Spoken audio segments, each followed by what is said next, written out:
ASEAN Breakfast Call. First and foremost news from Southeast Asia. Hi and good morning. This is Gowri. This is Arlene. And you're listening to DurianASEAN.com. And the voice of discovery and sharing. Of course. Today is, as usual, our ASEAN Breakfast Call. We are kicking start with our news commentary. And it's a Thursday morning. One more day to Friday. You know, people always say that when you really love your job, it doesn't matter if it's Monday or if it's Friday. But I think everyone hates their job, secretly. Well, the funny thing is, even though I feel like I love this job, I still look forward to Friday, so there's a bit of a conflict there. And how was your day, Arlene? How have you been? I didn't see you yesterday. Oh, you didn't see me yesterday. My day was as usual, going to work and reading news and all that. And today I felt that it's a news that I really look forward because it's about Mars. And it's about Mom successfully entered Martian orbit. And Mom is not your mother or my mother. It's actually the Mars Orbiter mission. Right, and India has, of course, successfully entered the orbit around the red planet on its first attempt, and this was announced by Prime Minister Narendra Modi. Growing up, we always think that when it comes to space exploration, it's always the job of NASA or Western power to do it. It hardly comes to our mind that countries like India would be looking forward into space exploration. And this mission was it was going on for 10 months, so it's a 10-month journey. And it's very impressive for India to send it out on their first attempt itself.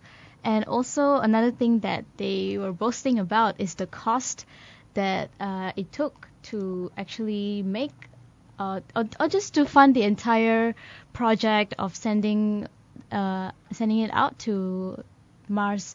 And it seems that it's only 74 million, and that's even cheaper than most Hollywood movies, which are at least the budget movies, which are at least $100 million.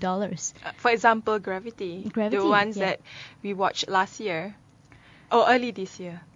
I forgot about something it. Like that. Something like that. But it was one of the biggest blockbuster movies from Hollywood.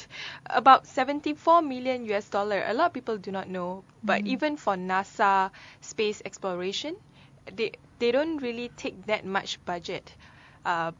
Space exploration itself do not really require that much budget, but more on the research and development part of it that is important.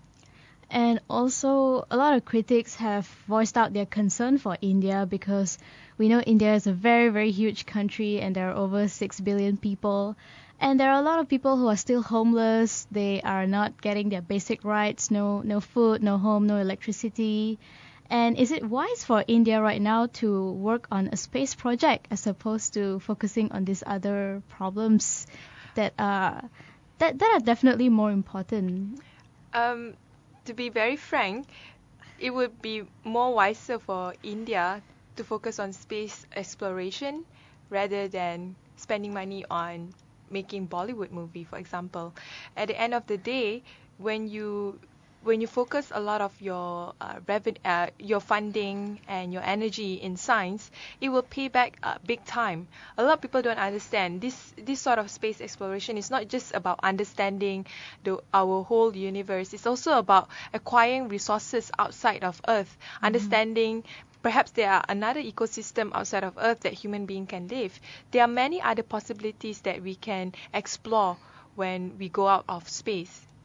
But in the country itself, there's a lot of problem going on. But that's one way to look at it. Another way to look at it is, of course, to compare it to what happened to Brazil during the World Cup, when a lot of people were saying, is it wise for them to host the World Cup when they have this other homeless starvation issue going on? But then again, even if there was no World Cup, that issue would still not be solved.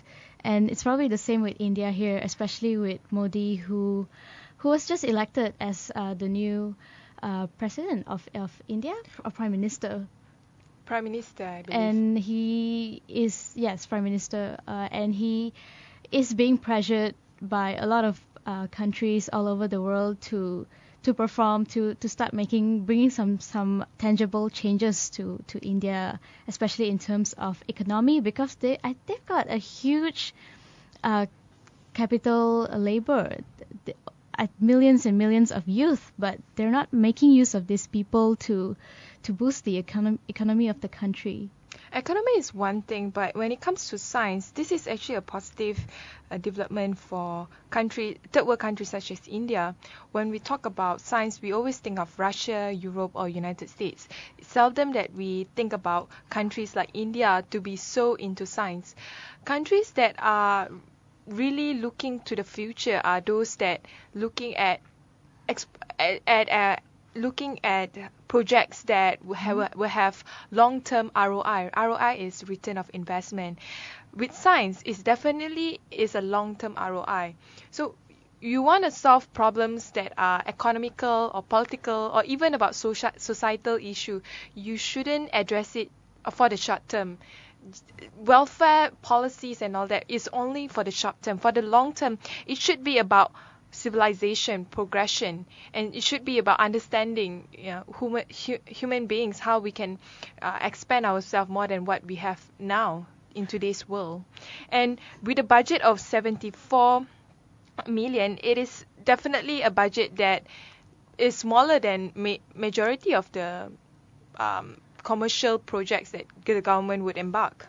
But by putting aside the $74 million for science, putting this in perspective, the biggest, most expensive house in the world is actually a $1 billion house situated in India by this one billionaire. Compared to that house and a 74 million budget. Yeah, but that's the billionaire. He's not actually running the country. He's not part of the. That shows that society is totally unequal. They spend a lot of money on things that are unnecessary. While science is something that is important in human civilization. Science has helped human to progress from nothing into something like what we see in today's modern world. And with that, we also have a lot of critics still saying, and I think I would still agree with them, that probably it's not wise for India to go in the direction. Of course, science is very, very important, no question about that. But by putting aside this money, they are kind of depriving the people of other benefits that they can probably reap from all that. And another state in Malaysia, which is also has been trying to get benefits from its economy, is of course our East Coast states in Malaysia. And it seems that Petronas need not pay them any money for all the revenues that they are getting. Mm-hmm. And this is because the Ministry of Finance actually issued a statement saying that they don't receive more than 5% of the value of petroleum discovered in any of these territories, and therefore they are not obliged to pay anything to these states among the East Coast. Another form of reasons that were given is because there's no oil that has been found in territory of either Kelantan, Pahang, or Terengganu. Hence, the Petronas said in a statement issued by the finance minister that this was based on the term in the state in the settlement agreements, which refers to state land and state territorial waters of not more than 3 nautical miles measured from the low water line offshores and the state coastline. And this has been going on for quite some time, where people from the East Coast, they came up with all this. Even during the GST demonstration, we saw people from all these East Coast states asking Petronas to pay them the royalty that they actually deserve to get half and half from what Petronas is reaping. But unfortunately, it seems like they are not very fruitful in that effort, and Petronas will not be paying them anything. And moving on to another state in Malaysia is, of course, Selangor. And the drama continues with the Selangor MB crisis, where our beloved Anwar is saying that Khalid removed him as the state economic advisor because he was angry at him. That was an excuse that was given between Anwar Ibrahim and Tan Sri Khalid Ibrahim. Another thing that is somehow devastating is how can something that is so private it should just be within just that political party if they have any conflict. Should it be something that be discussed in the media or even in the public spaces? Because whatever decision that has been made should be respected, and they should move on and focus on the future. Now we have Azmin Ali as the new Menteri Besar, of course with mixed review on whether he is fit to become the next Menteri Besar. But when it comes to economic advisor, whether it's Anwar Ibrahim or is someone else, definitely the person itself must have an economic credibility to back the credential of the person to be the economic advisor. And going back to a point that you mentioned earlier, which is about the mixed reactions about Azmin Ali, there were countless articles on the internet, a lot of people voicing out their discontent for Azmin Ali, but not so much because of him, more because they feel like the Sultan kind of interfered into the state affairs, and they feel like it should not have happened. But the reasons given by Tan Sri Khalid Ibrahim is because we don't need any Menteri Besar. We already have the Selangor State Investment Centre SSC ISC to handle the expertise in administration, procedures and promotional affairs. And that is right. In what it seems, having an organization to handle the economic activities within Selangor would be much more feasible than having an economic advisor like Anwar Ibrahim. Anwar Ibrahim could be can lead other affairs like political affairs of the party, for example. And with this Sultan interfering, actually, there's a few ways to look at this, because according to Malaysia Kini here, they said that the palace said actually that the Sultan actually did not interfere with the state affairs, but the appointment of PKR Deputy President Azmin Ali came as a result of Pakatan Rakyat's inability to actually achieve a consensus among them, which is why the Sultan had to step up as the leader and make a decision for them, which is definitely true. We know there's a lot of drama happening within PKR itself, between be it DAP, PAS. There is the people are not convinced that there is a unity among them. Unity or not, for Selangor itself, it is important that for any political parties to solve the impending issue that is happening in Selangor. And of course, impending issue includes water crisis, dengue, corruption and all that.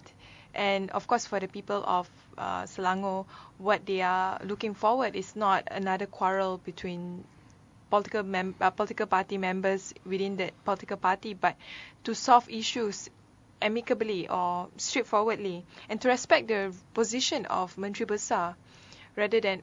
And also, I think the most important thing to have the Sultan to make the decision of the nomination is something that is pretty much questionable by everyone, since it has never really happened since the Perak crisis. And also there was one article that said even Queen Elizabeth doesn't interfere into the state affairs, and she doesn't have the power to actually decide who the prime minister will be. That is up to the people. But of course, that's just an example, which is a parallel situation to what happened.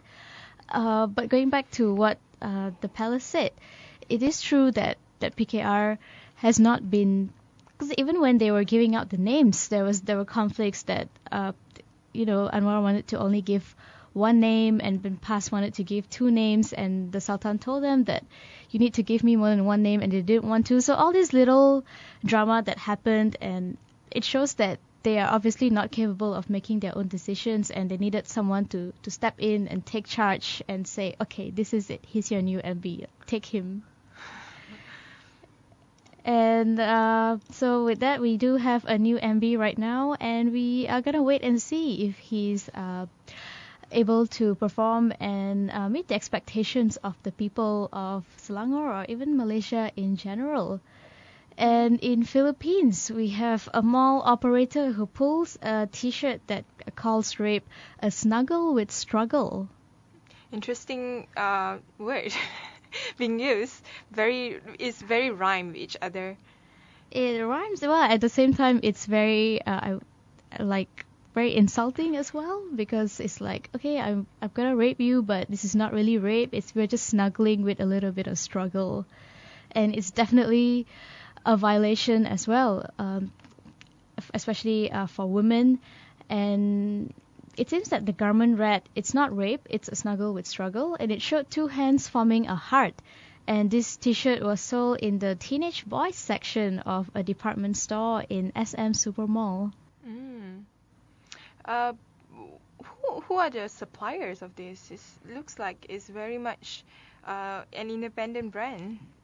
We don't know who the supplier is, but what's important here is the fact that Philippines actually did something about it. They confiscated the T-shirts, and they also said that we do not support such irresponsible and malicious acts that mock important and sensitive social issues. And rape is, of course, an issue that's very ripe right now and is being discussed all over the world, with so many organizations coming up saying that trying to promote awareness on why rape is wrong, why it's never the woman's fault and all. And then here there's a company that calls it snuggle with struggle, trying to in a way promote it and make it look like it's not such a bad thing. Just to have an overview how rape is really a serious issue, in 2013 alone, the Philippines National Police Women and Children Protection Center recorded 5,493 number of cases where women and children were being raped. So it is a serious issue. It is a record of high for the nation, and perhaps not just in the Philippines, in Malaysia as well. As you remember, the rape case of the girl, which a couple of months ago, where she was being raped by 38 number of men. And this is an issue that is really saddened, because rape is not just an action of forced penetration. It's also the culture that comes with it. It seems to be an acceptable culture where women should be the vulnerable ones, where they are the ones should be protected, instead of the men themselves needs to learn to respect women. And they always try to resolve this issue by imposing heavy sentences on the men, and also telling the women like what you would call a kind of like a protective measure, like, okay, you don't walk in the dark alleys, don't wear revealing clothes. But that is not a solution at all. That's just saying, it's like when someone is stealing something from you, it has to come from them to know that stealing is wrong. You cannot expect them to just lock up their stuff all the time and make it inconvenient for them. It's every woman's right to wear what they want, and to be able to walk down the street without having any worries about anything at all. And maybe they should start focusing on the men, on educating them. And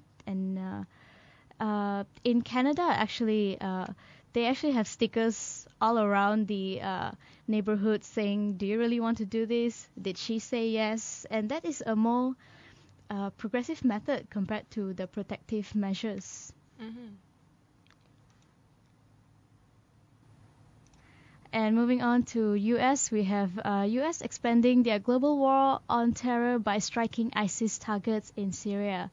So as we all know, US has recently launched 50 air and missile strikes on the Islamic State in Iraq and Syria strongholds on Tuesday, opening a new, far more complicated front in the battle against the new militants, as well as marking the start of a new chapter in the ongoing US proclaimed global war on terror.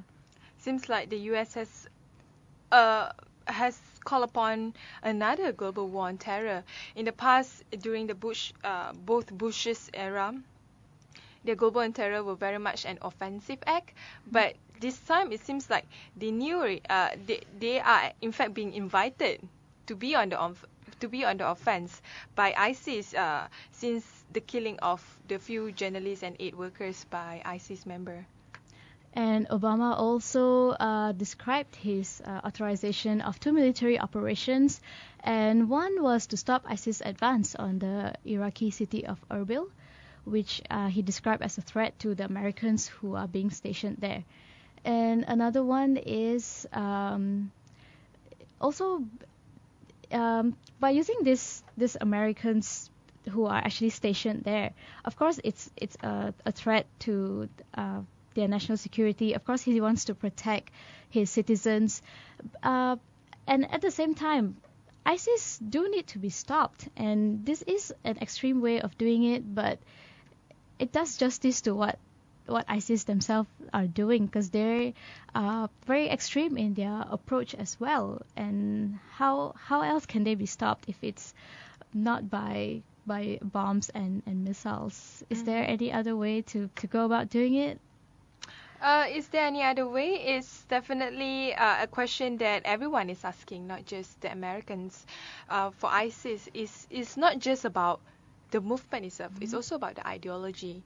It claimed legitimacy by being the center of the caliph, and it somehow create this political Islam ideology that the end goal of Islam is to have an Islamic state. For United States, this is something wrong, because the ideology of ISIS, it sees those who are non-Muslim or non-Sunni as not part of the Islamic State's citizen itself. Although they are very much well organized, the United States has very much realized that it is very dangerous. It has killed a lot more people than the past terrorist groups combined, and it also is very much merciless in the way it approach society. It sees society as just part of subjects for the Islamic State. That's it. And Obama also said that he would do whatever that's necessary to whatever it takes to fight this terrorist group, because Americans might not be forgiven for wondering how much further his mission will expand. But at the same time, it's necessary that the U.S. step in and try to curb this problem. And of course, they don't want to get into another war, another controversial war where everyone is saying that, oh, U.S. just wants to benefit from this. They just want the economic benefits that comes with the war, that comes with removing. But it is what's happening in Syria right now is, of course, a very, very serious problem. And the United States have also stressed that it would not coordinate with the government of President Bashar al-Assad in any way in its fight against ISIS. And surprisingly, we have a country from ASEAN, which is Indonesia, who is trying to tell the United States how to handle this extremist. What is that? And Indonesia has come up with a couple of theories or opinions where they said, yes, of course, the ISIS can be defeated militarily, and we will urgently need to come up with subsequent measures to ensure that the future generations will not take up the diabolical cause again. So they're saying that apart from the military resort, where they just attack and kill people, at the same time they have to go about educating people on why it's wrong in the first place to join organizations like ISIS, and why it's psychologically harmful to themselves, to the youth of most countries. ISIS is an organization that is global. It's not just restricted to Syria and Iraq. So the challenge for Obama to address or to fight ISIS is not easy. Right now, their strategy is to work together with neighboring countries, for example, the Syrian forces, the Iranian forces, and also includes working together with the Turks, the Jordanians, and as well as the the Saudi Arabians. So working together with neighboring governments to fight against ISIS is the current strategy. I don't think the US is working towards having an offensive tactic as what they have done before during 9/11. But with that to say, if more people, especially American peoples, are at risk on this, most probably the US might be on the offense again. And also, Indonesia suggested a few other methods like the rehabilitation of jihadists who are actually taken to prison, the religious and cultural approach to curtailing ISIS influence, and with the combination of soft and hard power, they are saying that it's probably be more effective in curbing this religious extremist issue. And that's all the time that we have for this morning. We'll be back, of course, in a bit for our Blast from the Grassroots. And don't forget to follow us on Facebook, on Twitter, and subscribe to our YouTube channel. And what else can they do to listen to us? They can always log on to durianasean.com and check on all the information that there's there besides listening to our podcast. And also, of course, you can listen to us on your smartphones. Just download the TuneIn app and look for Durian ASEAN, and you will be tuned into us.